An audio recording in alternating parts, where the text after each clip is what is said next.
गधा पालो, लेकिन गलतफहमी मत पालो। देश के प्रधानमंत्री को शब्दों से भी डर लगने लगा है। अगर आप तानाशाही का रवैया अपनाएंगे तो तानाशाही आपको बोला जाएगा। क्या ये सरकार तानाशाही शब्द से और निकम्मी सरकार, एक ऐसे शब्दों से ये सरकार क्या डरने लगी है? भारतीय जनता पार्टी ने एक ऐसे अशोक स्तंभ का निर्माण किया जो कहीं न कहीं देश के लिए खतरनाक है। आप बताइए, आदमखोर सरकार ये देश की जनता का खून चूसने का काम की। ये कहीं न कहीं भारतीय जनता पार्टी और ये जो आरएसएस के लोग हैं वो इस देश की जनता को भड़काने का काम कर रहे हैं।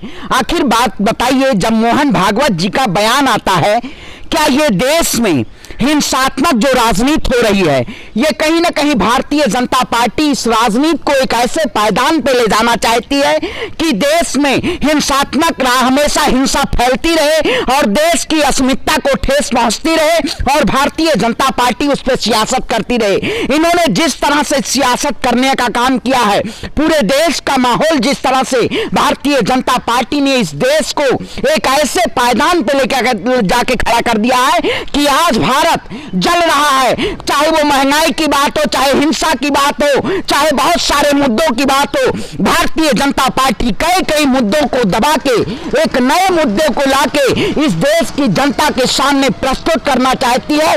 लेकिन मैं मोहन भागवत जी को कह देना चाहता हूं, जिस तरह से हैदराबाद की बिरयानी और नागपुर की नारंगी देश के लिए हानिकारक है, उसी तरीके से ये आरएसएस और बीजेपी भारत देश के लिए सबसे बड़े खतरनाक पार्टी है, क्योंकि ये एक ऐसी पार्टी है जो इस देश में लड़ा के राजनीति करना चाहती है। मैं कहता हूं, देश की उन अंधभक्तों से जो कहते हैं मैंने शेर पाला है, मैं कहता हूं शेर पालो या गधा पालो, लेकिन गलतफहमी मत पालो, क्योंकि अगर गलतफहमी आप पालेंगे तो कहीं ना कहीं ये देश के साथ एक ऐसा नाइंसाफी होगी। आप बताइए, आज पूरे देश का माहौल क्या है? आखिर भारतीय जनता पार्टी एक नए एक ऐसे एजेंडे लाके अपनी राजनीतिक सियासत, अपनी रोटियां चमका चाहती है।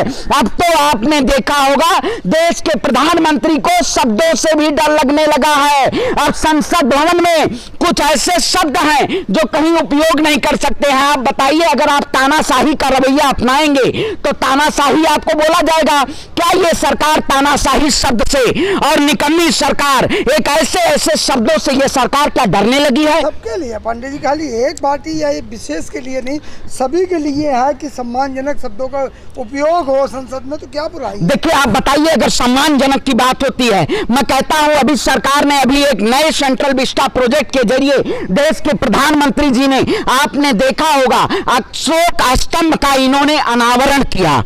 आखिर जो वो अशोक स्तंभ जो कहीं ना कहीं एक शांति का प्रतीक किया जाता है, भारतीय जनता पार्टी ने कार्यपालिका और विधायिका और न्यायपालिका, ये तीनों को विभाजन करने का काम किया है। आखिर ये देश के विभाजन करने के लिए ये सरकार कहीं ना कहीं पूरा, चाहे हिंदू की बात हो चाहे मुसलमान की बात हो, एक ऐसे विभाजन के जरिए इस देश को बांटना चाहेगी ये सरकार। लेकिन देश का युवा इस सरकार को मुंहतोड़ जवाब देने का काम करेगा, क्योंकि अहंकार कश्तियां और तूफान कश्तियां अक्सर लोगों को डुबो देती हैं, और ये भारतीय जनता पार्टी का अहंकार टूटेगा और देश जो वही भारत एकता, संप्रभुता और उसका प्रतीक था, वो हमेशा कायम रहेगा, क्योंकि भारतीय जनता पार्टी उस प्रतीक को शर्मसार करना चाहती है। अशोक स्तंभ बनाया गया तो आप लोगों को क्या आपत्ति है? देखिए, आप बताइए, अशोक स्तंभ आप कितने भी सरकारी आप उसमें चले जाइए, आप चाहे दिल्ली पुलिस में आप अशोक स्तंभ की लोगों की बात करिए, चाहे किसी भी सरकारी संस्थान में आप अशोक स्तंभ की फोटो देखेंगे तो वो जो उसमें आवाज, वो जो मुंह खुला हुआ है, देखे होंगे आपने, कितने शांति का प्रतीक दिया गया है, और उस पे जो धर्म चक्र है वो वाकई में इस देश के संस्कृत को प्रस्तुत करता है।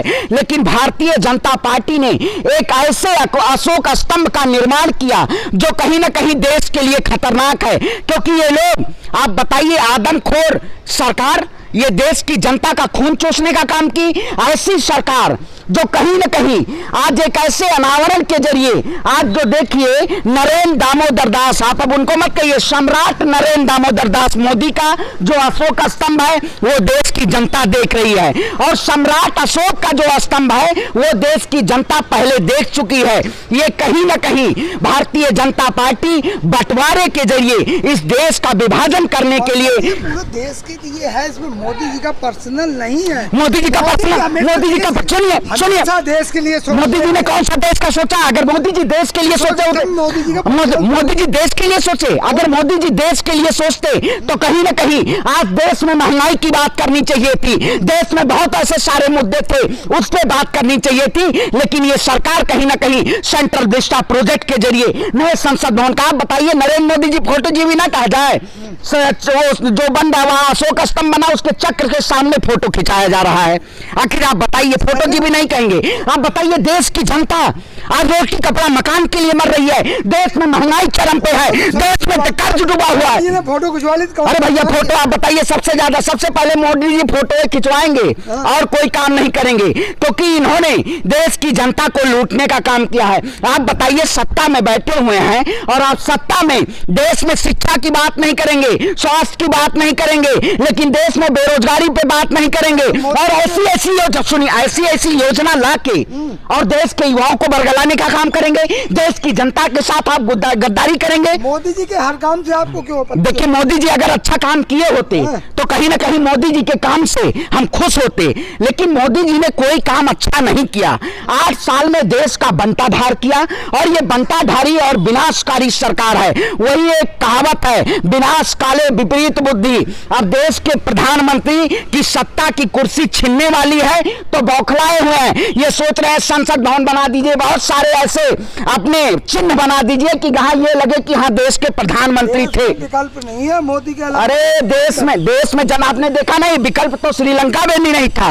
आज स्विमिंग पूल में श्रीलंका की जनता नहा रही थी, समुद्र के किनारे बसा हुआ राष्ट्रपति भवन समुद्र के किनारे बसा था, और वहां की श्रीलंका की जनता ने वो पहुंचने का काम किया, क्योंकि जब जनता से बड़ी सरकार नहीं है। कहीं ना कहीं ये सरकार इस देश की आवाम को गुमराह करके और इस देश को एक नए नए मुद्दों के जरिए देश को तोड़ना चाहती है। कहा श्रीलंका की यथासंभव मदद की जाए। अरे अब बताइए, मैं कहता हूं अच्छा देश में 158 लाख हजार करोड़ कर्जा है, आप देश की जनता के साथ आप नहीं बात करते हैं, देश के जनता की हित की बात नहीं करते हैं। कहीं ना कहीं ये सरकार सिर्फ कॉर्पोरेट जीवियों की सरकार है। आपने देखा होगा 5G आने वाला है, 5G में अडानी और अंबानी का मुख्य योगदान है। क्या उन्होंने देश के लिए योगदान किया? ये माफी जीवी लोग हैं, ये हमेशा माफी मांगने का काम करते हैं। अडानी और अंबानी अगर बिजनेस कर रहे हैं तो क्या बुराई है? देखिए देश की जनता, पहले भी रतन टाटा, आप बताइए, सुनिए आप बताइए, देखिए बिजनेस करते हैं तो बिजनेस क्या, ये दो सत्ताधारियों की सरकार है जो कॉर्पोरेट तंत्र हावी है इस देश के लोकतंत्र पे। आखिर बताइए उन्हीं के सानिध्य में ये सरकार चल रही है। आखिर ये देश अडानी अंबानी का है, ये भारत के 138 करोड़ जनता का है, ये आप तय कर लीजिए। देश के प्रधानमंत्री कहीं ना कहीं प्रेस कॉन्फ्रेंस नहीं करते हैं, वो इस देश की जनता से अब वो हताहत हैं, तभी कई योजनाओं के जरिए इस देश की जनता को बरगलाने का काम किया। आपने देखा होगा इस देश में एक ऐसी मूवी और योजना और नए नए ऐसे आयाम और पायदान पे देश की जनता को बरगलाने का काम करते हैं। जापान में भी चर्चा हुई है कि 80 करोड़ लोग जो है सरकार का भोजन करते हैं, सरकार का दिया हुआ। देखिए अच्छा बताइए, 5 किलो राशन देंगे फ्री में, शिक्षा नहीं देंगे बच्चों को? नहीं, 5 किलो राशन देंगे फ्री में। अरे भाई प्रशंसा हो रही है, आप अपने मुंह में मिट्टू बनना है, कौन सी प्रशंसा करवाने का काम किए आपने? जहां गले मिले वहां देश की बर्बादी का काम किए आपने। कौन सा देश हित के लिए काम किया आप बताइए? आपने देखा होगा जापान में तो ये भी देखा होगा जो नई योजना लाए हैं देश के प्रधानमंत्री जी, अग्निपथ जैसी देश के युवाओं को रोकना। आपने देखा होगा अग्निपथ जैसी योजनाएं जापान में थी, जापान का क्या हश्र हुआ? तो ये हिटलर और तानाशाही की सरकार है। इस युवाओं को मौका नहीं मिल रहा है, युवाओं को भुनाने का काम किया जा रहा है। ये सरकार आने वाले 2024 के लोकसभा चुनाव में ये देश के युवाओं के बेरोजगारी की बात ना हो पाए, इसलिए ऐसा बरगलाया जा रहा है। मैं कहता हूं देश की जनता को सड़क पे उतरने करने की जरूरत है और इस तानाशाही अहंकारी सरकार को झुकाने 4 साल बाद 11 लाख रुपए मिले। अरे भाई कौन सा 11 लाख रुपए? मैं कहता हूं 11 लाख प्रधानमंत्री मोदी जी को देता हूं, प्रधानमंत्री पद से इस्तीफा छोड़ दीजिए, प्रधानमंत्री पद से इस्तीफा दे दीजिए। मतलब देश के एमपी और एमएलए जो हैं उनको सांसद 5 साल का कार्यकाल होगा और देश के युवाओं का कार्यकाल। आखिर आप बताइए, सरकार बहुत ऐसे कार्य की है जिसको झुठलाया नहीं जा सकता है।